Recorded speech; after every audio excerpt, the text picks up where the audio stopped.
ये कथा है सत्य के रक्षक, त्याग के मूर्तिमान स्वरूप राजा हरिश्चंद्र की, जिनकी सत्यनिष्ठा ने देवताओं को भी चकित कर दिया, जो बोले तो वचन बन गया, जिनका जीवन तपस्या और कर्तव्य की पराकाष्ठा है। आइए सुनते हैं सत्य के इस युग पुरुष की अमर कथा। प्राचीन अयोध्या में एक ऐसे राजा का राज्य था जिनका नाम सुनते ही प्रजा नतमस्तक हो जाती थी। उन्होंने जीवन में कभी झूठ नहीं बोला। उनके दरबार में केवल धर्म का शासन था। एक दिन महान तपस्वी ऋषि विश्वामित्र ने सोचा कि क्या कोई ऐसा राजा है जो हर स्थिति में सत्य पर डटा रहे, और उन्होंने राजा हरिश्चंद्र की परीक्षा लेने का निर्णय लिया। एक रात्रि ऋषि हरिश्चंद्र के स्वप्न में आए और बोले, हे राजन, तुमने मुझे स्वप्न में संपूर्ण राज्य दान किया है, अब मुझे उसका अधिकार दो।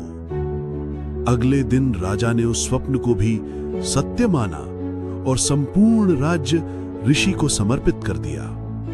और फिर एक राजा, एक सम्राट, पत्नी तारामती और पुत्र रोहिताश्व संग रथ, सिंहासन, मुकुट सब छोड़ भिक्षावृत्ति की ओर निकल पड़ा।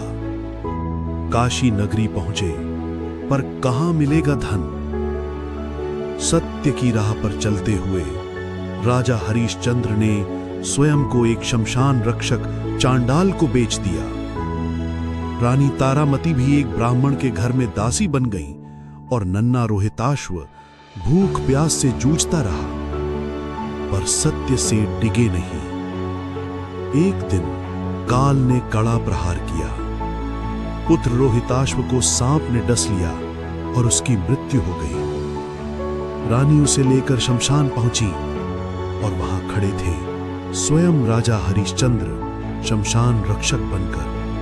शव जलाना है तो शमशान कर दो, नियम सब पर बराबर है। रानी ने कर चुकाने के लिए अपनी चूड़ियां, अपनी मांग का सिंदूर तक दे दिया। राजा की आंखों से आंसू बह निकले, पर धर्म से टिके नहीं। तभी आकाश में तेज प्रकाश हुआ और स्वर्ग से गूंज उठी आवाज, राजा हरिश्चंद्र, ये सब एक परीक्षा थी। तुम सत्य पर अडिग रहे, धर्म की राह पर अचल। राजा को उनका राज्य, यश, कीर्ति और सम्मान लौटा दिया गया। प्रजा जयकार करने लगी, सत्य धर्म के रक्षक की जय हो, राजा हरिश्चंद्र अमर रहे। राजा हरिश्चंद्र ने हमें सिखाया कि धन, सत्ता, सुख ये सब नश्वर है, लेकिन सत्य और धर्म ये अमर है, और जो इनके लिए लड़े वही युगों तक पूज्य बनते हैं।